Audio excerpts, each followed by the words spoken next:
اللہ تعالیٰ نے انسان کو جو بھی صلاحیتیں دی ہیں ان کا ایک حدود اربع ہے۔ ہم چاہیں اپنی آنکھ سے جہاں تک چاہیں دیکھنا دیکھ نہیں سکتے، ہم اپنے کان سے دنیا کی جو بھی آواز سننا چاہیں نہیں سن سکتے، اسی طرح سے اپنی عقل سے ہم سب کچھ نہیں سمجھ سکتے۔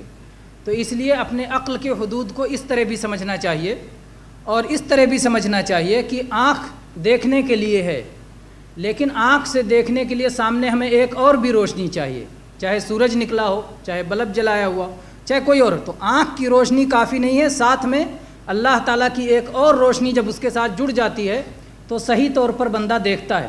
ایسے ہی عقل صحیح طور پر تب سوچتی ہے جب اللہ کے وحی کی مدد مل جائے، وحی کی روشنی اسے حاصل ہو جائے۔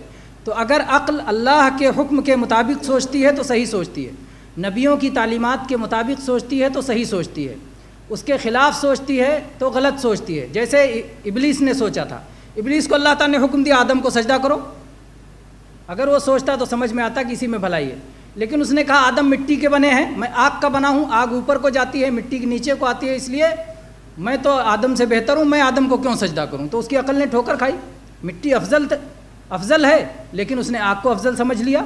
اور اگر آگ افضل بھی تھی تو اللہ کا حکم تھا، حکم کے آگے سر جھکانا تھا۔ تو اس طرح سے جب کوئی اللہ کے حکم کے مطابق سوچتا ہے تو صحیح سوچتا ہے، اللہ کے حکم کے خلاف جب سوچتا ہے تو غلط سوچتا ہے۔ تو جب ایک چیز سچے لوگوں کے واسطے سے ثابت ہو جائے تو ان کو صرف اپنی عقل کی بنیاد پر جھٹلانا نہیں چاہیے، جبکہ ہم جیسے ہزاروں عقل مند اس کو مان چکے ہیں۔ تو اس لیے یہ نہیں کہنا چاہیے کہ میری عقل ہی عقل کل ہے، کہنا چاہیے کہ میری عقل میں بھی یہاں غلطی ہو سکتی ہے۔